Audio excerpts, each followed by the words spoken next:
ఆ, నమస్తే సార్. నమస్తే అండి. ఏం సార్ ఎడిపోతుంది ఏందంటారు? చర్చి ఫాదర్ నటనల మీద నటనలు ఇచ్చేస్తున్నాడు. ఏమనాలి ఆ ఫాదర్ని? వాళ్ళు ఏంటంటేనండి, వాళ్ళకి వెనకాల బ్యాక్గ్రౌండ్ ఉంటుంది. వాళ్ళు సింగిల్గా చేశారని కాదు, అంటే ఏదో రకంగా మతాల మధ్య విద్వేషాలు రెచ్చగొట్టి వాళ్ళ పబ్బం గడుపుకోవటానికే. మనం వాళ్ళ మీద కొన్ని వీడియోలు అవి చూస్తుంటే కనుక ఎంత అసహ్యం వేస్తుందో, క్రైస్తవ మతం మీద ఎంత అసహ్యం వేస్తుందో మనం ప్రత్యేకంగా చెప్పనవసరం లేదు. అంటే బొక్కా పకీర్గాళ్ళు రోడ్డు మీద తిరుగుతారు, వాళ్ళకు కూడా కొంత జ్ఞానంతో అన్న వ్యవహరించి చేస్తారేమో కానీ ఏదో దగ్గరికి వెళ్ళి చేయి పట్టేసుకుంటే యాక్టింగ్ చేసి దొల్లేసి ఆ, ఆ, నేల మీద పడిపోయి గెంతులు వేసేసి ఇంకా ఎన్ని రకాల వీడియోలో మనం ప్రత్యేకంగా చెప్పనవసరం లేదు. అటువంటి సన్నాసులు ఏంటంటే రకరకాల శపథాలు చేసి హిందువుల్ని ఏదో చేస్తాం, లేకపోతే వాళ్ళని ఏదో చేస్తాం, ఒక్కడిని కూడా ఉండనేమో అని. అటువంటి వాళ్ళు అసలు ప్రభుత్వాలు లేదా అధికారులు కూడా ఎందుకు వదులుతున్నారో నాకు ప్రత్యేకంగా దృష్టి పెట్టాలండి వాళ్ళు ప్రభుత్వ అధికారులు. ఎందుకంటే అలా వదిలేస్తే ఏంటంటే ఒకడు మొన్న ఎవడో అమలాపురం దగ్గర ఎవడో ఒకడో అలాగే వాగితే ఏదో చివరికి కాళ్ళ దగ్గరికి వచ్చి క్షమాపణ చెప్పే కాడికి వచ్చింది. కానీ ఏంటంటే వాళ్ళ బుద్ధి మారదన్నమాట. వాళ్ళ బుద్ధి ఏంటంటే ఎంతసేపు ఈ హిందువులు రోజు రోజుకి బలోపేతం అవ్వటం, దానివల్ల ఏమన్నా వాళ్ళకి వాళ్ళ మతం మీద ఏమన్నా చిన్న చూపు చూస్తారేమో, అభద్రతా భావం వల్ల ఏమన్నా వాళ్ళ మతస్థులు మళ్ళీ అంటే కన్వర్ట్ అయిన వాళ్ళు మళ్ళీ తిరిగి సొంత హిందూ మతానికి వెళ్ళిపోతారేమో అన్న ఉద్దేశంతో కొంతమంది ఏంటంటే ఇలాగ పెట్టేకపోయి వాళ్ళకు వచ్చే దశంభాగం ఆదాయం కోసం ఎదవేడుపులు ఆడవటం తప్ప అంతకంటే ఏం కదండి. పాస్టర్లైన వాళ్ళు ఎంతో కొంత చదువుకుని ఏడుచుంటాడు, వాడు ఆ చదువుకు తగ్గట్టుగా వ్యవహరిస్తే గనక ఒక మనిషిగా ఉండే అవకాశం, సమాజంలో ఉండే అవకాశం ఉంటుందండి. లేకపోతే ఎలా పడితే అలా వాగితే కనుక ఏదో టైంలో పిచ్చగొట్టుడు కొడతారంటంలో సందేహం లేదు. అంటే మనం ఏదైనా మాట్లాడేయచ్చు, ఏదైనా చేసేయచ్చు అన్న ఉద్దేశం ఏంటంటే పేటరేగిపోతున్నారు రోజు రోజుకి. అదేంటంటే వాళ్ళు తగ్గాలి, తగ్గకపోతే కనుక చట్టం కొంచెం ఎందుకు ఆ లోకల్ ఎమ్మెల్యే ఉంటాడు, లేకపోతే లోకల్ ఎస్ఐ ఉంటాడు, లేదా సీఏ ఉంటాడు, వాళ్ళు ఎందుకు అలా వదిలేస్తున్నారో మరి అర్థం కాదు. వాళ్ళు కూడా అదే మతస్థులుగా ఉండటం వల్ల దాని వెనకాల ఎవరన్నా ఉండి ప్రోత్సహించడం వల్ల ఆడు ఎలా మాట్లాడుతున్నాడా, లేకపోతే వాళ్ళకి కూడా ఎంతో కొంత ప్రోత్సాహం ఉండటం వల్ల వీళ్ళు కూడా ఏం చేయలేకపోతున్నారు అన్నది మనం చెప్పలేం. కానీ ఏదేమైనా సరే అటువంటి ఎదవలు ఎవరైనా సరే నోరు తెరిచి మాట్లాడితే కనుక నోట్లో కుక్కి చంపేసేలాగా ఉండాలి. అటువంటి ఎదవలు మళ్ళీ నోరెత్తకుండా, అంటే ఓకే మనం వేరే మతాలను కూడా గౌరవిద్దాం, దాని అర్థం ఇంకో మతాలను కించపరిచేలాగా మాట్లాడడం అని కాదు.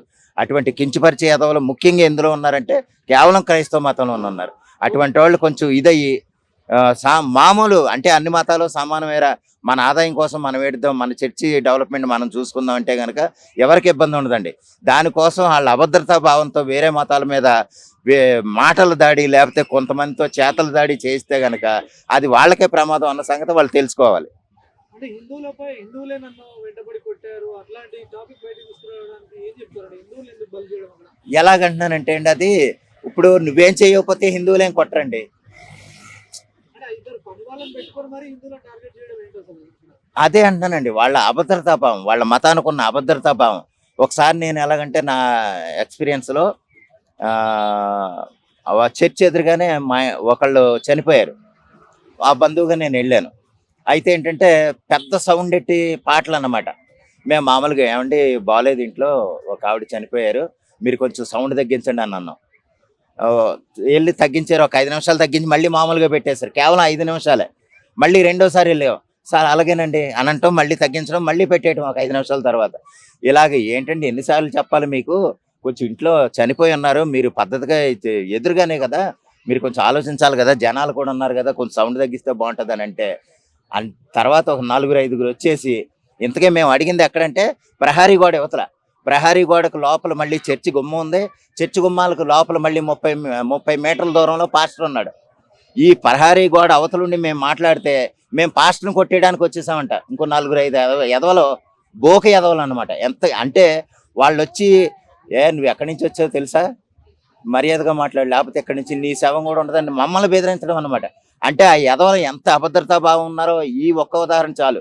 దానికోసం ఏంటంటే అభద్రత ముఖ్యంగా, అంటే మనల్ని ఏమైనా చేసేస్తారేమో, మనల్ని మన మతాన్ని మనకు మనుగడ లేకుండా చేస్తారేమో, వాళ్ళ ఆధిపత్యం చెలరేగిపోతే మన చర్చికి వచ్చి డబ్బులు ఇచ్చేవాడు కూడా ఉండడు, ఆ డబ్బులు ఇవ్వకపోతే మన బతికే రోడ్డు మీదకి వచ్చి మళ్ళీ కూలి పనికో అడుక్కు తింటానికో చేరాలి కదా అన్న అభద్రతా భావంతో ఏంటంటే రకరకాల వాగుడు వల్ల వాళ్ళు ఆ పరిస్థితికి వచ్చేస్తున్నారండి. అంతకంటే ఏం కాదు, పిచ్చి పరాకాష్ట. వాళ్ళకి ఏంటంటే దేవుడి మీద ఏమాత్రం భక్తి ఉండదండి, కేవలం జనాలు వేసే డబ్బులే.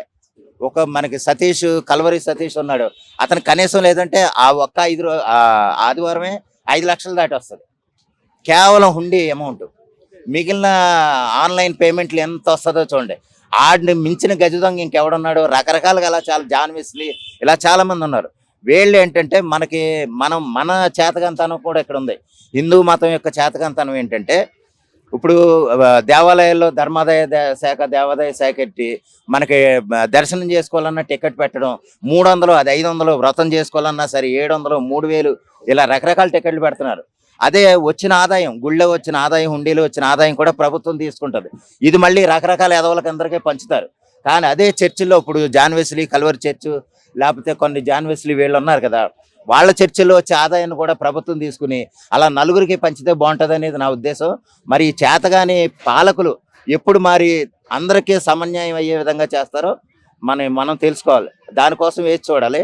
వాళ్ళు ఎంత అంటే ఒక అధికారుల దగ్గరికి వెళ్ళి, ఒక ఎమ్మెల్యేల దగ్గరికి వెళ్ళి, ఎంపీల దగ్గరికి వెళ్ళి ఎంత వాళ్ళ కోరికలు నెరవేర్చుకుంటారో, మనం కూడా మన హిందువులు కూడా ఒక సంఘంగా ఏర్పడి మనం కూడా వెళ్ళి మాకు అలా చేస్తే కనుక మేము ఒక్క ఓటు వేయము అని నిలబడితే కనుక ప్రతి ఒక్కడు కూడా మన వైపు తిరుగుతాడు. ఆ విధంగా ఏంటంటే మనకి కూడా శక్తి వచ్చేలాగా మనం ప్రజల దృష్టిలో ఉండాలి. ప్లస్ ప్రజలను కూడా ఏకమయ్యేలా చేసుకుని అధికారులతోనూ లేదా ఎమ్మెల్యేలు ఎంపీలతో కూడా గట్టిగా పోరాటం చేస్తే కనుక మనకు కూడా అనుకూలంగా రోజులు వస్తాయంటలో సందేహం లేదు. ఎలాంటి శిక్ష పడితే ఇలాంటివి జరగకుండా ఉండొచ్చు మీరు? ఎలాంటి శిక్ష పడాలంటేనండి, పబ్లిక్ లాంటి ఈడ్చుకుంటా తీసుకెళ్ళాలి. మనకున్న ఎదవ చట్టాలు ఏంటంటే, ఎంత ఎదవనైనా సరే గౌరవంగా జీపుల్లో తీసుకెళ్ళి ఆడికి ఎక్కడన్నా ఆపి మరీ టిఫిన్ పెట్టించి కూల్ డ్రింక్లు అవి పట్టించి చేస్తూ ఉంటారు. అదొక దరిద్రం మన చట్టాల్లోనూ. అటువంటిది ఏంటంటే వీళ్ళు రోడ్డు మీద ఒక తాడు కట్టేసో లేకపోతే ఇలాగ ఈడ్చుకుని తీసుకెళ్తా ఉంటే ప్రతి ఎదవకే బుద్ధి వస్తుంది. వీడెందుకు చేస్తున్నామో తెలుసా, వీడిని ఇలా వాగటం వల్ల వీడిని ఎలా చేస్తున్నాం, రోడ్డు మీద తన్నుకుంటా తీసుకెళ్తున్నాం అని చెప్పుకుంటా తీసుకెళ్తే కనుక ప్రతి ఎదవకే బుద్ధి వస్తుందండి. అటువంటి అలాగా అనవసరంగా అంటే ఎక్కువగా వేరే మతాలను కించపరిచే విధంగా మాట్లాడే ఎదవలు ఎవడైనా సరే బుద్ధి తెచ్చుకుని జాగ్రత్తగా మాట్లాడతారని నా ఉద్దేశం. అంటే ఒక సినిమాని రియల్ గా జరిగినట్టు కొన్ని న్యూ మీడియాలు బాగా చూపించినాయి మరి ఈ విషయం మీద. మరి వాళ్ళ మీద కూడా చర్యలు తీసుకోవాలి కదా, ఎందుకు తీసుకోలేకపోతుంది గవర్నమెంట్? తీసుకోవాలండి, అంతే అంటున్నాను. అంటే ఒక కులానికో ఓ మతానికో వాళ్ళ ఓట్ల రాజకీయాలకు అమ్ముడుపోయి సన్నాసమైన వ్యవహారం, అంతకంటే ఏం కాదండి. ఓట్ల రాజకీయాలు ఇదిగో మాకు గనక ఇలా చేస్తే మేము మీకు ఓట్లు వేయం, లేకపోతే మా ఏరియాలో అంబేద్కర్ బొమ్మ పెట్టకపోతే మీకు ఇదేయం, మేము చర్చ్ కట్టుకుంటాం, మాకు పర్మిషన్ ఇవ్వకపోతే ఈ గోదావరి గట్టు మీద మీకు ఇది ఉండదు. అంటే ఈ బ్లాక్ మెయిల్ రాజకీయాల వల్ల ఏంటంటే మన సన్నాసులు కూడా మన పాలకులు కూడా వాళ్ళకి అనుకూలం అయిపోయి మనల్ని మనమే కించపరిచేలాగా వాళ్ళే చేస్తున్నారండి. అది అంటే వాళ్ళకి ఎంతవరకు, వాళ్ళ కమ్యూనిటీ ఎంతవరకు ఉంది, వాళ్ళ పర్సంటేజ్ ఎంతవరకు ఉంది, వాళ్ళకి తగ్గట్టుంటే పర్వాలే. ఇప్పుడు సపోజ్ ఒక పల్లెటూరులో చూస్తే కనుక 2 గుళ్ళు ఉంటే 20 చర్చిలు ఉన్నాయి, 2 గుళ్ళు ఉంటాయి 20 చర్చిలు ఉంటాయి. దానికోసం మనం ఎంత వెనకబడిపోయి ఉన్నాం చూడండి. పర్సంటేజ్ చూస్తే మనం 80% ఉంటాం, వాళ్ళు 20% ఉంటారు. అంటే వీధికి చర్చ్ ఉంటుంది, వీధికి మన గుడి ఉందండి, గుడి లేదు. అంత దిగజారిపోయాం మనం. ఓకే సార్, బాగానే ఉంది. కానీ చర్చి ఫాదర్స్ గిరిజన ప్రాంతాలు గ్రామ దేవతలను నమ్మే వాళ్ళని టార్గెట్ చేశారు అని మాటలు కూడా వస్తున్నాయి, నిజమేనంటారా? నిజమేనండి. ఇది ఎలాగంటే ఇది ఒక సిండికేట్ గా ఉంటారు. సిండికేట్ గా ఉండి వాళ్ళకు ఒక అధ్యక్షుడు ఉంటాడు ఒక్కో జిల్లాకి. నువ్వు పలానా అనకాపల్లి ఏరియాకి వెళ్ళు, నువ్వేమో రంపచోడవరం ఏరియాలో నువ్వు నీ పరిచర్యలు చేసుకో, లేకపోతే నువ్వేమో నర్సీపట్నం ఏరియాలో పరిచర్యలు చేసుకో. వాళ్ళకి ఆ ఏరియా ఇస్తారు, ఆ ఏరియాకి ఇంకెవడు ఉండకూడదు, వాళ్ళే ఉంటారు. ఇది ఒక సిండికేట్ అండి, పెద్ద సిండికేట్. అంటే సింపుల్ గా చెప్పాలంటే ఒక పోడియం దగ్గరికి వచ్చేటప్పటికి పాస్టర్కి ట్రైనింగ్ ఇచ్చే ఇన్స్టిట్యూట్లు కూడా ఉన్నాయి. అంటే పోడియం దగ్గర రావాలంటే పాస్టర్ ఎలాగే యాక్ట్ చేయాలో కూడా ట్రైనింగ్ ఉంది. అంత దారుణమైన ట్రైనింగ్లో ఉన్నప్పుడు వాళ్ళకి ఎంత ముందు చూపులో, అంటే వాళ్ళ మతాన్ని వాళ్ళు ప్రబోధించుకోవడానికి ఎంత ముందు చూపులో ముందుకెళ్తున్నారో చూడండి. మనకు అటువంటి ట్రైనింగ్లు ఉండవు. మన కనీసం దేవుడి దగ్గరికి వెళ్ళటం, కొబ్బరి కొట్టేమో లేదన్నదే కానీ ఎంతసేపు వాళ్ళ నీ పలానా ఏరియాకి వెళ్ళు, నా ఒక్కడొచ్చినంత ఆదాయం నువ్వు ఇది వారం మాకు ఎంత ఇవ్వాలి, వాళ్ళకి ఒక కండిషన్ అన్నమాట. అది ఎందుకంటే ఎక్కడో రాజమండ్రి రోడ్డు నెల్లూరు వెళ్ళటం, నెల్లూరులో ఉన్నవాడు కూడా రాజమండ్రి, చిత్తూరు ఏరియాలో ఉన్నవాడు కూడా రాజమండ్రిలో పాస్టర్ ఉన్నాడండి. కారణం ఏంటంటే వాళ్ళకి ఆ సిండికేట్, అంటే రాష్ట్రం మొత్తం ఉన్న సిండికేట్, వాళ్ళ సిండికేట్లో జాయిన్ అయితే కనుక వాడు ఎక్కడెక్కడ పరిచర్యలు చేయాలో, వాడు ఎక్కడెక్కడ సంఘాన్ని ఏర్పాటు చేసుకోవాలో కూడా వాళ్ళే ట్రైనింగ్ ఇస్తారు, వాళ్ళే చెప్తారు. అంత దారుణమైన వ్యవస్థల్లో ఉన్నప్పుడు వాళ్ళు చాలా ముందు చూపులో ఉన్నట్టు. దానికోసం ఇప్పుడైనా సరే అన్ని మతాల వాళ్ళు, ముఖ్యంగా హిందూ మతాల వాళ్ళు కళ్ళు తెరిచి అటువంటి ఎదవలు ఎవరైనా వాగితే నడి రోడ్డు మీద తన్నేలాగుంటే గనక అటువంటి వాగుడు వాగుతున్నాం కాబట్టి మేము తన్నేమని చెప్పినప్పుడు మనల్ని సమర్థించే వ్యవస్థలో చట్టాలు ఉంటే గనక ఏ ఎదవ అలా వాగడనేది నా ఉద్దేశం.